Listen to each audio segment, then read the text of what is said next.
Hi friends, welcome to my channel. ఈరోజు మనము ఈ వీడియోలో తిక్కన్న వచనము స్త్రీ పర్వం గురించి మాట్లాడుకుంటున్నాము. ఈ video only UGC NET, TS SET and AP SET పర్పస్లో మాత్రమే నేను మెయిన్ బిట్స్ చెప్తున్నాను.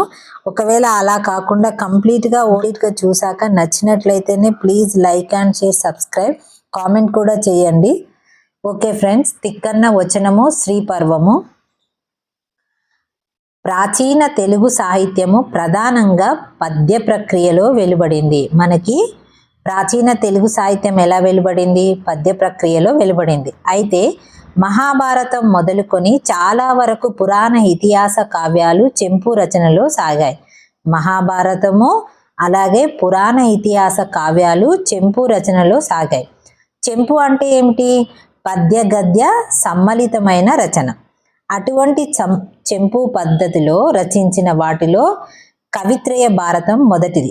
కవిత్రయంలో రెండో వారైన తిక్కన్న రచనలో వచనం గురించి విశ్లేషించడం ద్వారా పద్య ప్రధానమైన కావ్యంలో వచనం ఏ విధంగా ఉంటుందన్నది విద్యార్థులకి పరిచయం. తెలుగు సాహిత్యంలో వచనం గురించి ప్రస్తావించవలసినప్పుడు ఆయా సాహిత్య యుగాలలో వచన రచన ఏ విధంగా ఉండేదన్నది కూడా తెలుసుకోవలసి ఉంటుంది. ఆదికవి నన్నయ్యకి పూర్వము అంటే తెలుగు సాహిత్య పూర్వ దశలో కనిపించే శాసనాల్లో ఎర్రగుడిపాడి శాసనంలో, కొరివి శాసనంలో వచనం కనిపిస్తుంది. ఈ రెండు శాసనాల్లో మాత్రమే వచనం కనిపిస్తుంది. నన్నయ్యకి పూర్వము రేనాటి చోళుల శాసనాల్లో, ఆయనకు సమకాలీనంగా చాణక్య రాజుల శాసనాల్లో వచనాలు కనిపిస్తాయి. ఈ ఎర్రకుడిపాడి శాసనము, కొరివి శాసనంలోనే కాకుండా నన్నయ్యకి పూర్వం రేనాటి చోళుల శాసనాల్లో, ఆయనకు సమకాలికంగా చాణక్య రాజుల శాసనాల్లో కూడా వచనాలు కనిపిస్తున్నాయి. నన్నయ్య తన రచనలో వచనం అనే పదాన్ని ప్రయోగించారు. ఇది ఇంపార్టెంట్ అండి. నన్నయ్య తన రచనలో వచనం అనే పదాన్ని ప్రయోగించారు. గద్యం అన్న ప్రస్తావన చెయ్యలేదు. అసలు గద్యం అనే పదాన్ని ఈయన వాడలేదు. బహుశా నన్నయ్య వచనం అనే పదాన్ని ప్రయోగించడమో కన్నడ కవుల ప్రభావంతో చేసి ఉండవచ్చు అనడానికి అవకాశం ఉంది.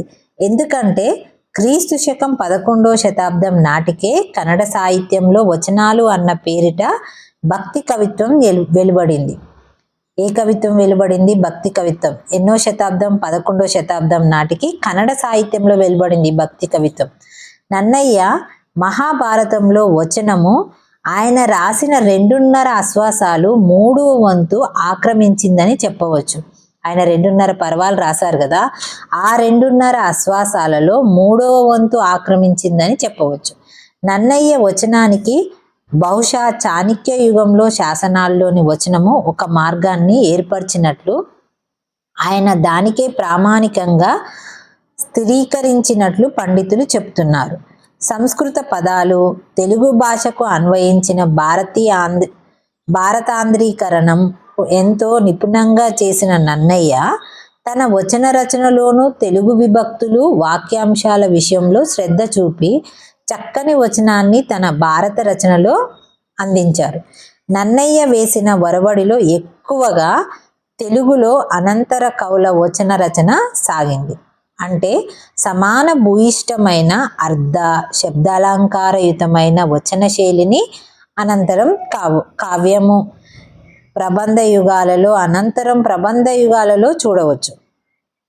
అయితే ఇక్కడ ఏం చెప్తున్నాడు? నన్నయ్య వేసిన వరవడిలోనే ఎక్కువగా తెలుగులో అనంతర కవుల వచనం రచన సాగింది అంట. తెలుగులో వచన రచన సాగింది అంటే సమాన భూయిష్టమైన అర్ధ శబ్దాలంకారయుతమైన వచన శైలిని అనంతరం కావ్య ప్రబంధ యుగాలలో, అనంతరం ప్రబంధ యుగంలో కూడా చూడవచ్చు. ఏంటి చూడవచ్చు? వచన రచన. ఆధునిక యుగంగా భావించిన 19వ శతాబ్దం వరకు ఈ రకమైన వచన రచనే సాగింది. ఇప్పుడు 11వ శతాబ్దం నాటికి కన్నడ సాహిత్యంలో స్టార్ట్ అయిన ఈ వచన రచన 19వ శతాబ్దం వరకు ఈ రకమైన వచన రచనే సాగింది. అయితే మహాభారతము ఇతిహాసం కావడం వల్ల ఇందులో కథకు, ధర్మ ప్రతిపాదనకు ఎక్కువ ప్రాధాన్యం ఉన్నందువల్ల ఇందులోని వచన రచన కూడా తదనుగుణంగా సమయమన దృష్టితో సాగింది. నన్నయ్య మహాభారత కథ ఆరంభంలో ఆయా రాజుల వంశక్రమాలు చెప్పవలసి రావడం వల్ల జాబితాలు ఇచ్చే చోట వచనాన్ని ఎక్కువగా ప్రయోగించారు. ఇదే విధంగా ఇద్దరి మధ్య సంభాషణను వర్ణించినప్పుడు కూడా వచన ప్రయోగం కనిపిస్తుంది. విషయాన్ని నిరూపించినప్పుడు నన్నయ్య ఆయన వదిలివేసిన పద్య భాగాన్ని పూరించిన ఎర్రన్న ఎక్కువగా నన్నయ్య శైలిలోనే వచనం రచించాడు. అంటే వర్ణాత్మకమైన వచనము ఎర్రన్న రచనలో ఎక్కువగా కనిపిస్తుంది. తిక్కన్న వచనము అంతకంటే భిన్నంగా దేశీయ భాషలో నాటక శైలిలో సాగింది. మహాభారతం అనే తెలుగు తొలి చంపు కావ్యం కావడం. మహాభారతము తెలుగులో తొలి చంపు కావ్యం కావడం వల్ల నన్నయ్య సూచించిన వచన మార్గము తదితరులకు శిరోధార్యమైంది. అయితే ఆయా కవుల ప్రతిభను బట్టి, వారు చేపట్టిన ప్రక్రియ స్వభావాన్ని బట్టి, ఆయా కావ్య వస్తువులను బట్టి తరతమ భేదాలు సహజంగా కనిపిస్తాయి. ఇతిహాస కావ్యమనే మహాభారతంతో పోల్చి చూసినప్పుడు కావ్య ప్రబంధ యుగాలలో కథనం ధర్మ ప్రతిపాదన కంటే వర్ణనా ప్రాధాన్యము పెరగడం వల్ల వచనంలో తదనుగుణమైన మార్పులు కనిపిస్తాయి. కనుక అలంకారికతను, ప్రౌఢరచనను, వర్ణాన వైవిధ్యంగా శబ్దభండారము 14వ శతాబ్ది నుంచి 18వ శతాబ్దం వరకు వచ్చిన కావ్య వచనాల్లో కనిపిస్తాయి. కావ్య వచనాల్లో ఏవేవి కనిపిస్తాయి అంటే అలంకారికత, ప్రౌఢరచన, వర్ణన వైవిధ్య, శబ్దడంబరం, ఈ 4 కనిపిస్తాయి అని ఇక్కడ చెప్తున్నారు. ప్రాచీన సాహిత్యంలో వచనము ప్రధానంగా 3 రకాలుగా కనిపిస్తుంది. ప్రాచీన సాహిత్యంలో వచనం ఎన్ని రకాలుగా కనిపిస్తుంది? 3 రకాలుగా కనిపిస్తుంది. కథనాత్మక వచనం అంటే కథలోని ఏదో ఒక సన్నివేశాన్ని సంభాషణతో చిత్రించే వచనం. వర్ణనాత్మక వచనం ప్రకృతిని, ఆయా ప్రాంతాల స్వరూపాన్ని, యుద్ధ సన్నివేశాలని వర్ణించేదే వచనం అంట. వర్ణనాత్మకం అంటే ప్రకృతిని, ఆయా పాత్రల స్వరూపాన్ని, యుద్ధ సన్నివేశాలని వర్ణించే వచనం. అనుసంధాన వచనం 2 పద్యాల మధ్య విరామంగా పనిచేస్తూ తర్వాత ఘట్టాన్ని సూచించే వచనం. పైన పేర్కొన్న మొదటి 2 రకాల వచనాలు మళ్ళీ 2 విధాలుగా ఉండవచ్చు. సమాస భూయిష్టమైన సంస్కృత పదగుంభంతో కూడిన వచనాలు, దేశీయమైన సరళమైన శైలిలో ఉన్న వచనాలు. ఇందులో నన్నయ్యలోని కొంతవరకు ఎర్రన్నలో సమాన భూయిష్టమైన వచనం ఎక్కువగా కనిపించగా, తిక్కన్నలో దేశీయ వచనం ప్రధాన స్థానం ఆక్రమించింది. ఇక్కడ నన్నయ్యలో మరియు ఎర్రన్నలో సమాన భూయిష్ట వచనం కనిపిస్తుంది అంట. తిక్కన్నలో అయితే దేశీ వచనం ప్రధాన స్థానం ఆక్రమించింది. తిక్కన్నలో దేశీయ వచనం ప్రధాన స్థానం ఆక్రమించింది. వచన రచనా శైలిని లాక్షికులు 3 విధాలుగా విడగొట్టించారు. ఎన్ని రకాలు? 3 విధాలుగా. చూర్ణికలు అలతి పదాలతో సరళమైన భాషలో సుబోధకంగా ఉండే వచన శైలి. చూర్ణికలు అంటే ఏమిటి? అలతి పదాలతో సరళమైన భాషలో సుబోధకంగా ఉండే వచన శైలి. ఉత్కళిక ప్రాయములు అంటే జటిల సమాసాలు, శబ్దడంబరం కలిగిన వచన రచన. వృత్తగంధులు వచనంలో అక్కడక్కడ పద్యరచన విధానము కనిపించినప్పుడు ఆ వచనాలు పద్య గ్రంథులుగా లేక వృత్త గ్రంథులుగా అని పేర్కొంటారు. ఏమంటారు?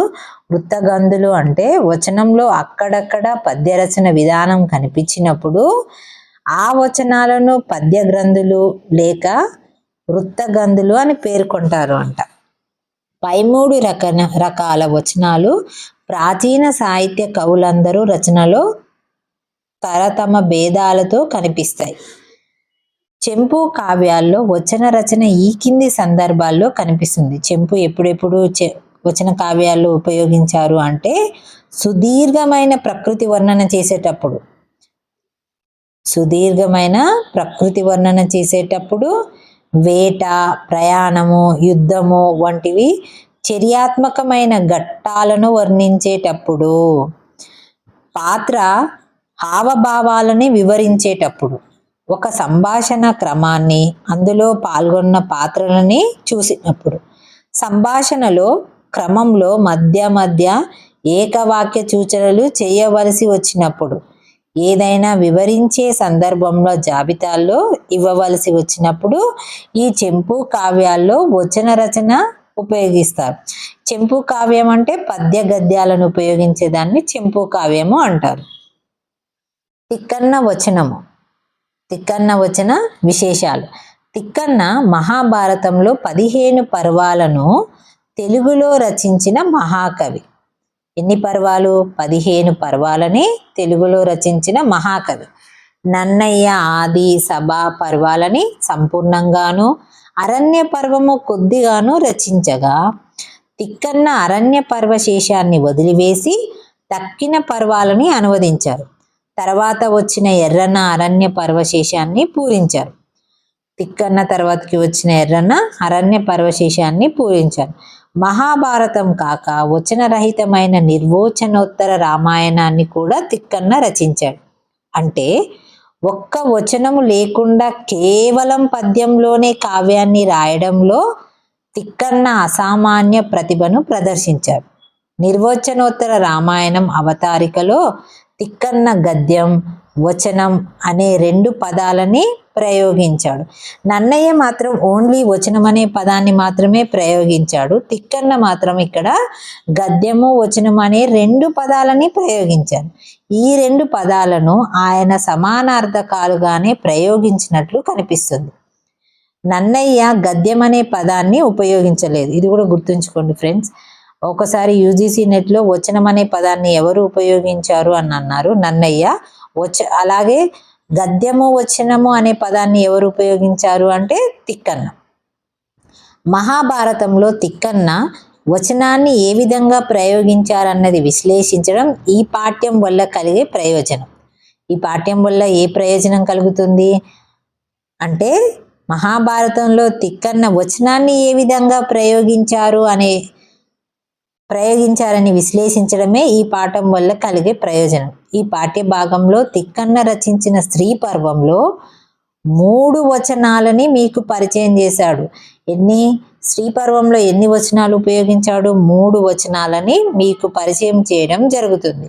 తిక్కన్న తన మహాభారత అవతారికలో ఈ విధంగా చెప్పారు. తాను పద్య గద్యాత్మకమైన రచన చేస్తున్నానని ఆయన స్పష్టంగా చెప్పడం వల్ల రెండిటికి సమాన ప్రాధాన్యం ఇస్తున్నట్లు విశదమవుతుంది. అంతకు పూర్వం రచించిన నిర్వచనోత్తర రామాయణము ఆశించినంత ప్రాచుర్యం పొందనందువల్ల తిక్కన్న బహుశా నిర్వచన రచన వదిలిపెట్టాలని, అది అంత ఆకర్షణీయమైన రచన పద్ధతి కాదని ఉండవచ్చు.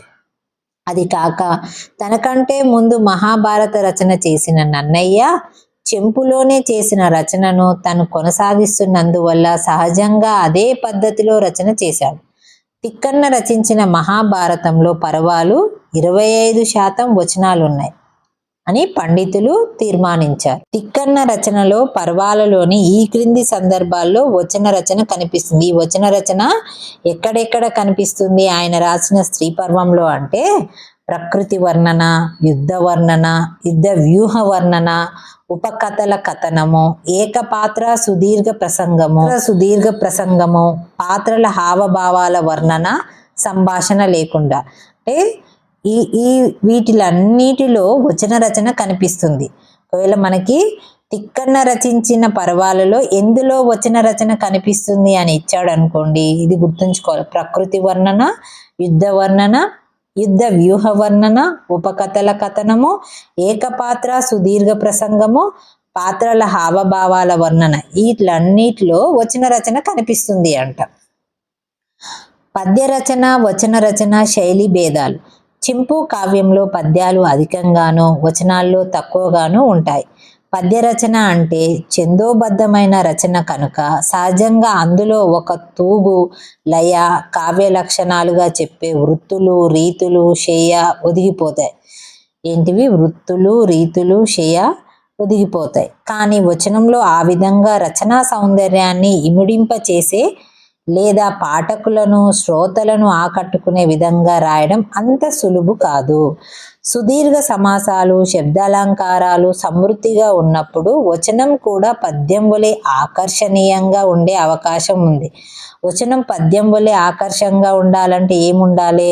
సుదీర్ఘ సమాసాలు, శబ్దాలంకారాలు అవి సమృద్ధిగా ఉన్నప్పుడు మాత్రమే వచనం కూడా పద్యం వలె ఆకర్షణీయంగా ఉండే అవకాశం ఉంది అంట.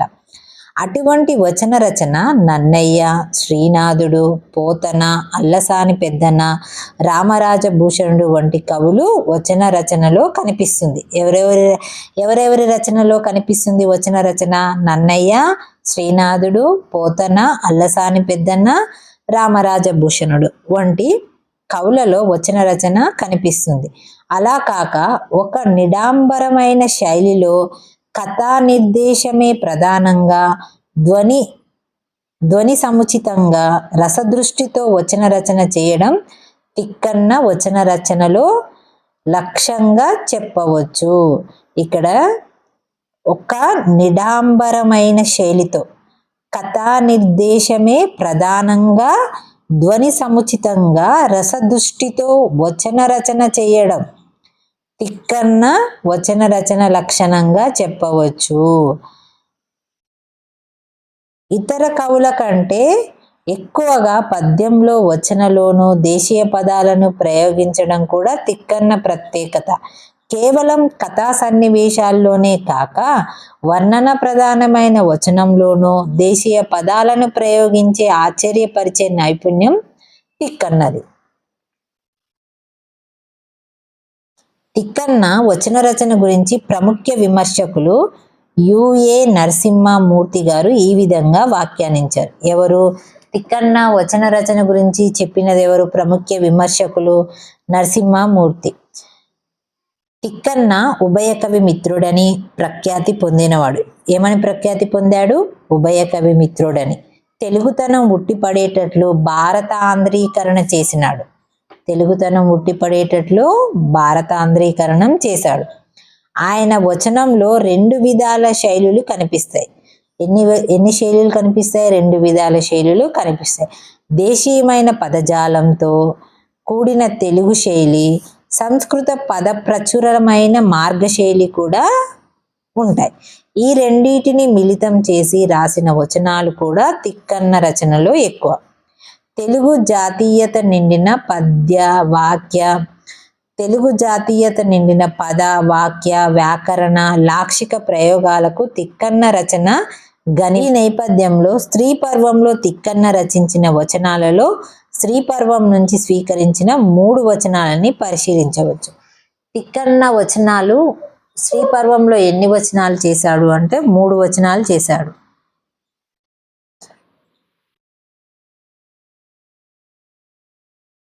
స్త్రీ పర్వం కథా సంగ్రహం. మహాభారతం యుద్ధం అనంతరం అమరులైన యుద్ధవీరుల మృతదేహాలను చూసి వారి తల్లులు, భార్యలు విలపించడం ఈ పర్వంలో ముఖ్య ఘట్టం. ధృతరాష్ట్రుడు మహారాజు భరించలేని దుఃఖంలో మునిగిపోయాడు. అప్పుడు సంజయుడు ఆయనకు ధైర్యం చెప్పి గతించిన వారి దహన సంస్కారాల గురించి ఆలోచించమని చెప్పాడు. ధృతరాష్ట్రుడు దుఃఖిస్తూ రాయబారం సందర్భంలో శ్రీకృష్ణుడు చెప్పిన హితువు, భీష్మ ద్రోణాదుల నీతి వచనాలు వినక, పాండవులకు తండ్రి భాగ్యమైన రాజ్యం ఇవ్వక ఇలా యుద్ధానికి కారకుడవయ్యా. తన వారినందరినీ చంపుకున్నందుకు పరితపించాడు. తన వారికి తన అంత్యక్రియలు చేయలేనని, పాండవులచే చేయగల సమర్థులని అన్నాడు.